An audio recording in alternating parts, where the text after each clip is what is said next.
हाँ, तो 12th start जो कर रहे हैं अब हम टॉपिक, वो है आपका ऑर्गेनिक केमिस्ट्री। और ये टॉपिक 11th में जो 2 चैप्टर थे, 12th और 13, उन्हीं का सक्सेसर है। तो 11th में हम नेमिंग सीख चुके हैं, आइसोमेरिज्म सीख चुके हैं। फिर भी उनमें कोई प्रॉब्लम आ रही हो तो आप उनकी वीडियोस देख लेना, उसकी भी मैंने वीडियो बना के रख रखी है। क्योंकि ऑर्गेनिक जो है बेसिकली तो वहीं से स्टार्ट होती है जहाँ आपकी नेमिंग थी, आइसोमर्स थे और 4 इफ़ेक्ट थे। ठीक है, जिसमें था आपका I effect, E effect, R effect और हाइपर कॉन्जुगेशन। उसके बाद अब हम बात करने जा रहे हैं ऑर्गेनिक के एक पार्ट की, जिसका नाम है हेलो एल्केन और हेलो एरिन।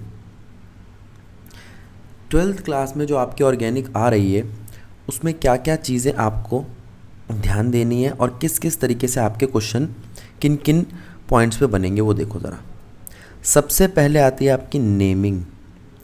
इस पे क्वेश्चन आए या ना आए, अगर नेमिंग नहीं आती तो आप ऑर्गेनिक केमिस्ट्री में क्वेश्चन समझ ही नहीं पाएंगे।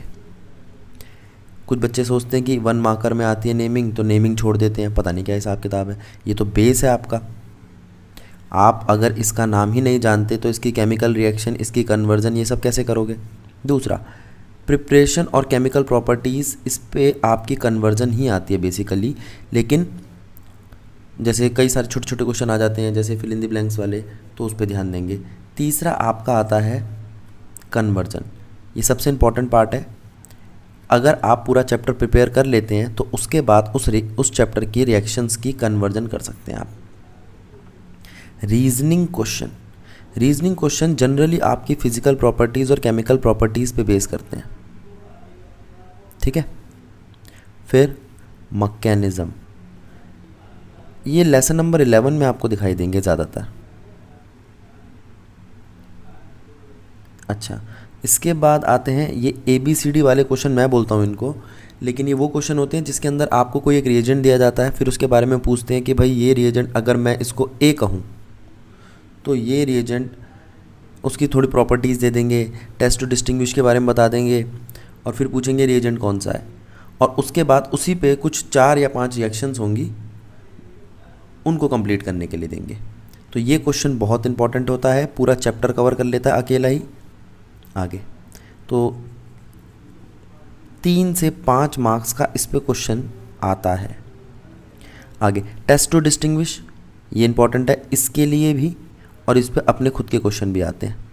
ठीक है, अब बात करते हैं हम सबसे पहले क्वेश्चन की, नेमिंग की।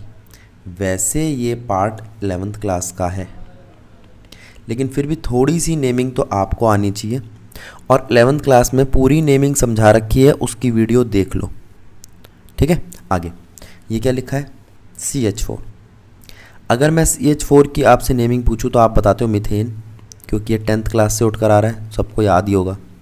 लेकिन मिथ का मतलब क्या है और एन का मतलब क्या है। मिथ का मतलब है नंबर ऑफ कार्बन, यानी कि एक कार्बन, और एन का मतलब है सिर्फ सिंगल बॉन्ड। एन का क्या मतलब है कि इस कार्बन के जितने भी बॉन्ड हैं वो सारे सिंगल हैं, कोई मल्टीपल बॉन्ड नहीं है। लेकिन जब हम यहाँ देखते हैं तो यहाँ पर इसकी रेशो देखते हैं तो पता चलता है ये ईन है, ब्यूटीन। ब्यूट का मतलब 4 कार्बन और ईन का मतलब एक डबल बॉन्ड। याद रखना, सिर्फ एक डबल बॉन्ड, सारे बॉन्ड डबल नहीं है, एक डबल बॉन्ड है। अब आप कहोगे भैया आपको कैसे पता चला ये एल्केन है, एल्कीन है या एल्काइन है। तो ये तो हमने 10th क्लास में देखा था बेटा। याद रखना, एल्केन जो होता है उसका फॉर्मूला होता है CnH2n+2। एल्कीन जो होता है उसका फॉर्मूला होता है CnH2n। याद रखना, ये ट्वाइस होता है हाइड्रोजन नंबर ऑफ कार्बन्स के, यहाँ पे ट्वाइस से 2 ज़्यादा। और एल्काइन में CnH2n-2, यहाँ डबल से 2 कम होते हैं। ठीक है, तो एल्केन, एल्कीन और एल्काइन को समझना है ऐसे। ठीक, आगे चलते हैं। ये आपका अगला क्वेश्चन आ गया एल्काइन का। 5 कार्बन के लिए हम पेंट लिखते हैं और ये डबल से 2 कम है इसलिए आइन लिखूँगा, पेंटाइन। ठीक है। अगर कोई प्रीफिक्स आता है, और इस चैप्टर में आएगा भी क्योंकि ये चैप्टर हेलो एल्केन है, तो क्लोरो, फ्लोरो, ब्रोमो ये वर्ड यूज़ किया जाता है इसके लिए। हेलोजन के लिए वर्ड यूज़ किया जाता है हेलो, और ये प्रीफिक्स बनेगा आपका क्लोरो, और ये फिर वही आपका प्रोपेन।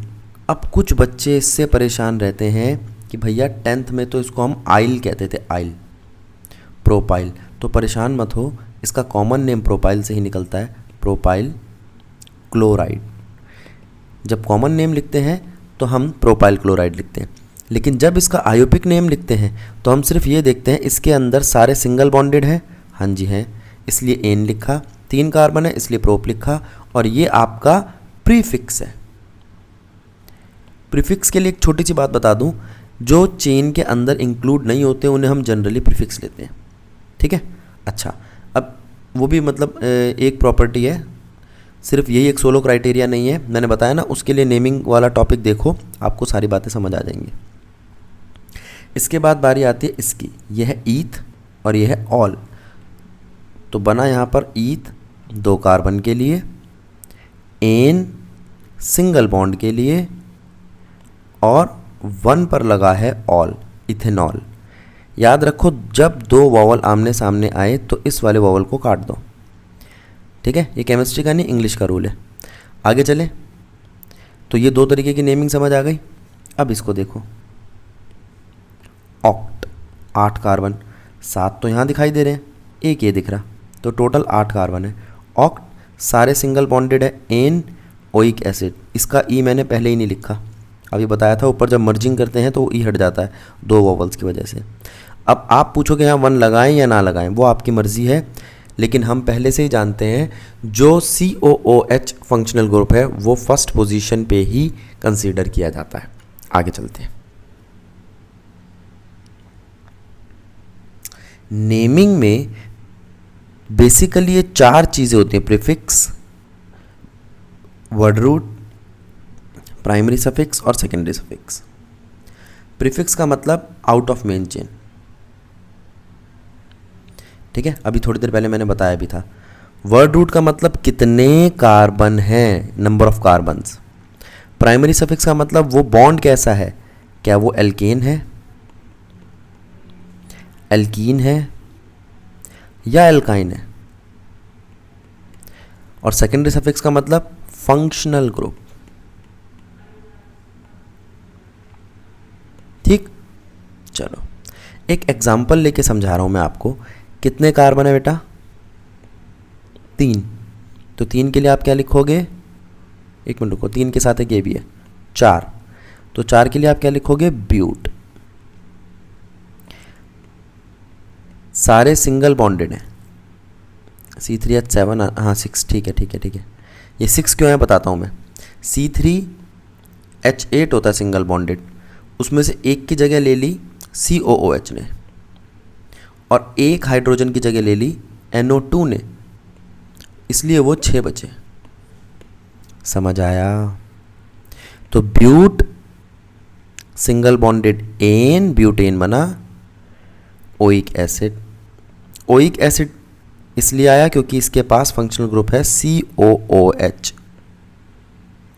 अब जब 2 वॉवल एक साथ आमने सामने आ जाएंगे तो ई हट जाएगा, एक बात। और NO2 का नाम होगा नाइट्रो, प्रीफिक्स है इसलिए सबसे पहले लिखा है, ये लो। तो ये है आपका NO2 C3H6 COOH का नाम। इसके अंदर आपका एक प्रीफिक्स आ गया, वर्ड रूट साफ दिखाई दे रहा है, बॉन्ड एन साफ दिखाई दे रहा है, और oic acid as a functional group दिखाई दे रहा है। तो इस एग्जाम्पल का इस्तेमाल करके आप अभी के लिए तो नेमिंग समझ लो। अब हम बात कर रहे हैं हेलो एल्केन चैप्टर की, तो सबसे पहले हम हेलो एल्केन की ही नेमिंग देखेंगे और कुछ बेसिक बातें समझेंगे हेलो एल्केन की। देखो, क्लास 12th का लेसन नंबर 10 है ये NCERT के हिसाब से। हेलो का मतलब हेलोजन, हेलोजन का मतलब फ्लोरीन, क्लोरीन, ब्रोमीन, और एल्केन का मतलब कार्बन की चेन। अब कार्बन की चेन में 3 कार्बन है, 4 कार्बन है, उसी पे डिपेंड करेगा उसका नाम क्या है। ब्यूटेन है, पेंटेन है, हेक्सेन है। ठीक है, आगे एरीन का मतलब होता है एरोमेटिक या बेंजीन ग्रुप। एरोमेटिक कंपाउंड बोल सकते हो आप एरीन को, या बेंजीन और उसका ख़ानदान। ठीक है, ये बता ही दिया सारी बातें। अब इधर आ जाओ, नेमिंग। अगर मैं यहाँ पर इस कार्बन को देखूँ तो इसका मतलब तो मीथ है, और ये एन है, मैं बता चुका हूँ। अगर इसके आगे मैं फ्लोरीन, ब्रोमीन या आयोडीन लगा दूँ तो वो बन जाएगा फ्लोरोमीथेन, ब्रोमोब्यूटेन या आइडोब्यूटाइन। ठीक है, तो ये तीनों आपके प्रीफिक्स का रोल प्ले कर रहे हैं, और इस चैप्टर में ये इसी तरीके से नाम लिखे जाएंगे। आगे चलते हैं।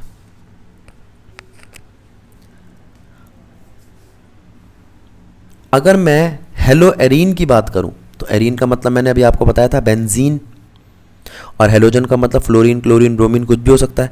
तो ये पहला एग्जांपल है आपका फ्लोरोबेंजीन, फ्लोरोबेंजीन। फिर उसके बाद ये आता है आपका क्लोरो और ब्रोमो। बेंजीन के साथ साथ क्या चीज़ें लगी है देखो ज़रा, 1 पे लगा है क्लोरो, 2 पे लगा है bromo. 1 bromo 2 chloro benzene. 1,4 die bromo benzene, 1 और 4 दोनों पे 2 ब्रोमो लगे हैं, 1,4 die bromo benzene. 2, 4, 6 try bromo,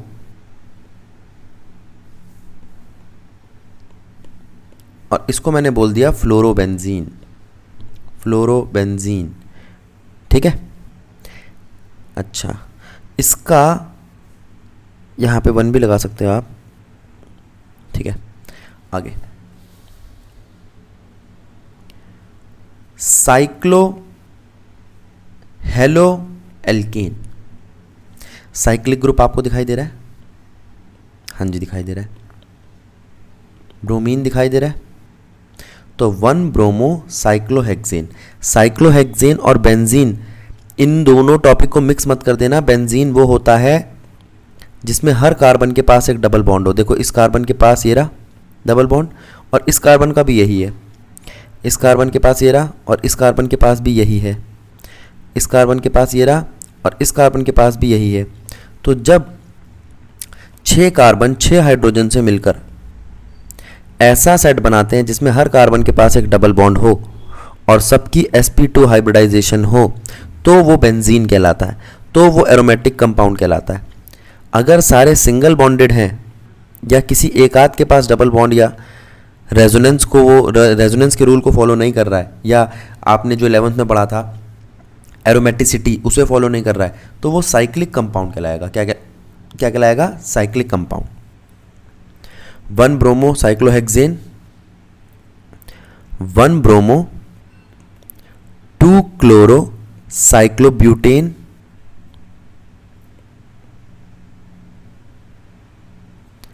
ये पेंटेन हो गया।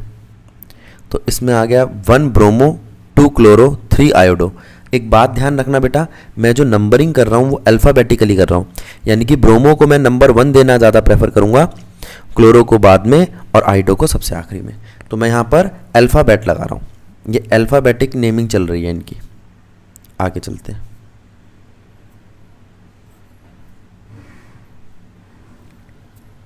इसके बाद बारी आती है क्या होता है प्राइमरी, सेकेंडरी, टर्शरी और कभी कभी क्वाटनरी।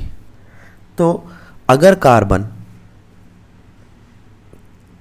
एक ही कार्बन से सराउंडेड है तो उस कार्बन को हम प्राइमरी कहते हैं। ठीक है, और अगर कार्बन 2 कार्बनों से सराउंडेड है तो उसे हम सेकेंडरी कहते हैं। अगर एक कार्बन 3 कार्बनों से सराउंडेड है तो उसे हम टर्शरी कहते हैं। और अगर एक कार्बन चारों तरफ से कार्बन से ही सराउंडेड है तो उसे हम क्वाटनरी कहते हैं। एक बात। दूसरी बात, अब ज़्यादा दिमाग मत लगा लेना कि भैया इसके पास तो 1 2 3 4 5 6 बहुत सारे कार्बन है। अरे बेटा, सराउंडेड का मतलब उसका एक फिजिकल बॉन्ड बना होना चाहिए उसके साथ। ये देखो, इसका ये बॉन्ड इनको कनेक्ट कर रहा है, और जो चौथा होगा वैलेंसी भी कंप्लीट करनी है, वहाँ हाइड्रोजन होगा। ये मत सोचना यहाँ पे कई कार्बन्स की वैलेंसी कंप्लीट नहीं है, मैंने हाइड्रोजन मेंशन नहीं किए, तो हाइड्रोजन आप अपने आप लगा लेना बचे कुछ। ठीक है, तो प्राइमरी सेकेंडरी टर्शरी समझ आया।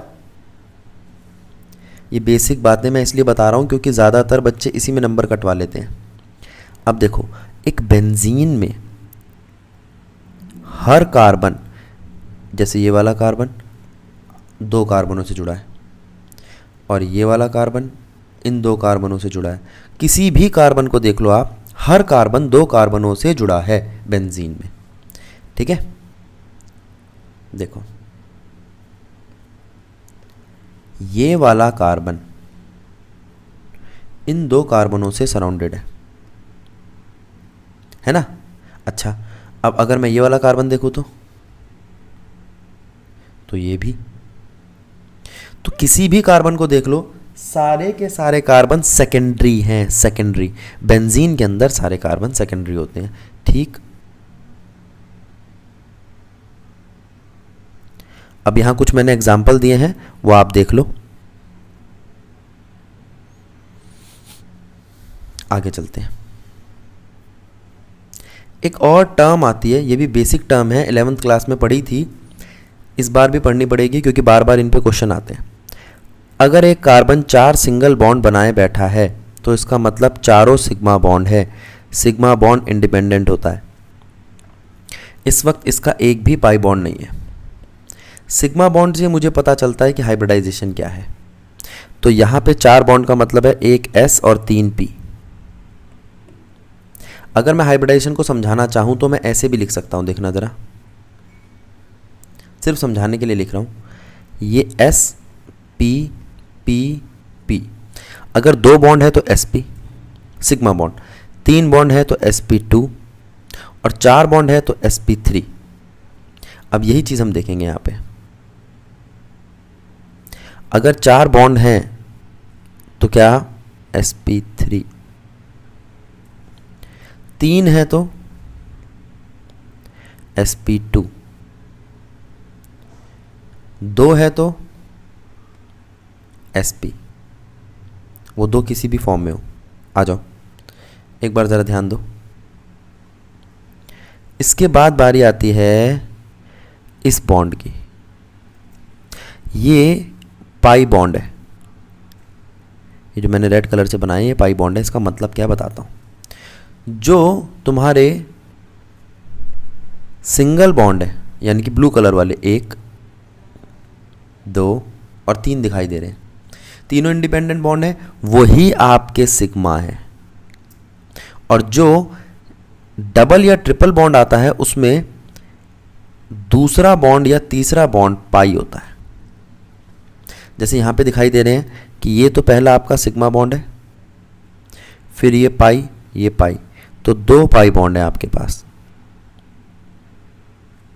और 2 सिग्मा बॉन्ड। 2 सिग्मा बॉन्ड का है, देखो 1 सिग्मा 2 सिग्मा, खत्म बात। और ये 2 पाई, यहाँ पे 1 सिग्मा 2 सिग्मा और ये 2 पाई।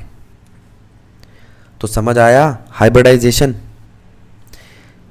एक क्वेश्चन दिया है, फाइंड सिग्मा पाई बॉन्ड और हाइब्रिडाइजेशन इन दिस कंपाउंड।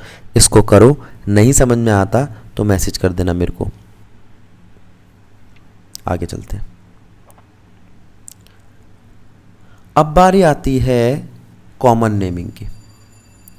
याद रखो, अगर एक कार्बन जिसके साथ हेलोजन जुड़ा है उसको छोड़ के ऑल्टरनेट कार्बन पे, मतलब उसके दूसरे वाले कार्बन पे डबल बॉन्ड आता है तो उसको हम अलाइल हैलाइड कहते हैं। Allyl halide.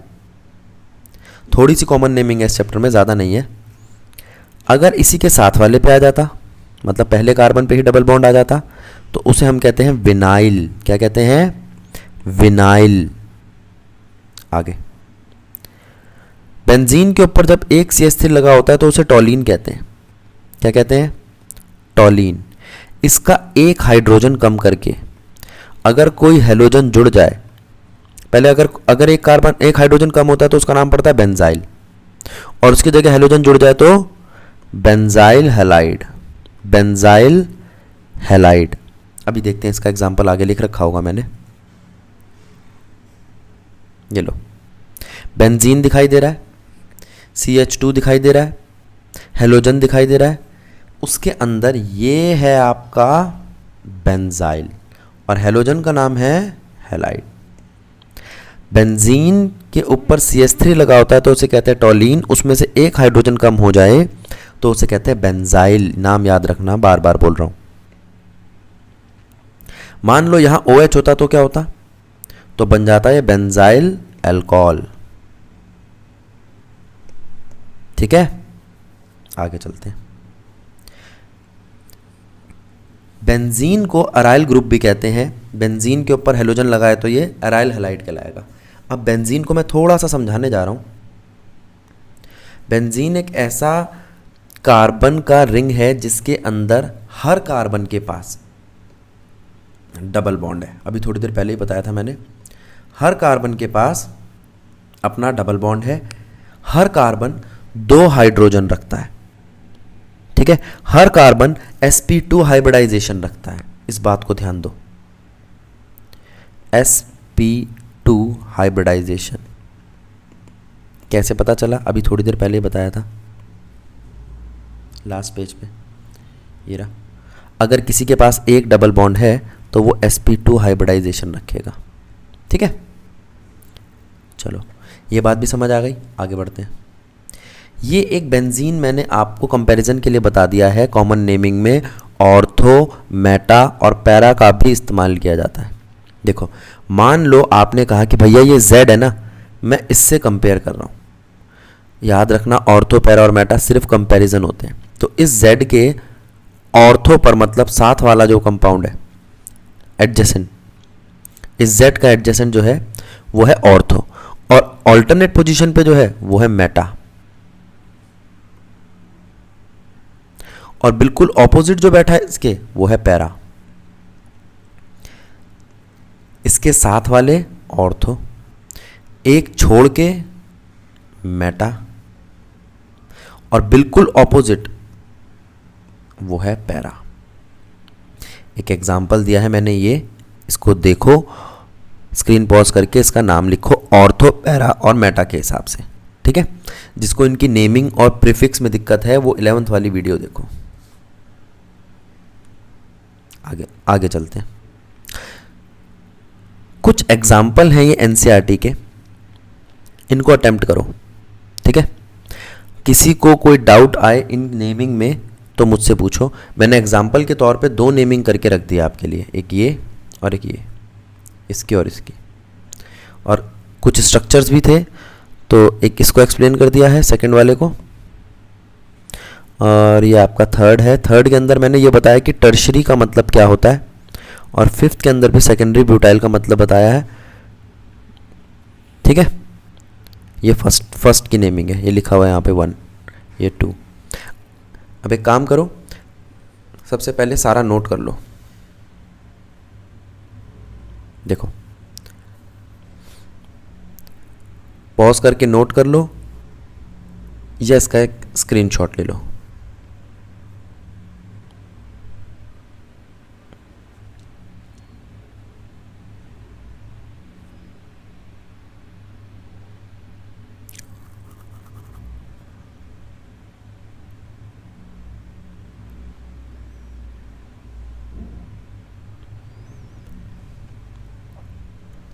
वैसे नोट्स डाल दिए तुम्हारे, उस पर भी देख सकते हो PDF फॉर्मेट में।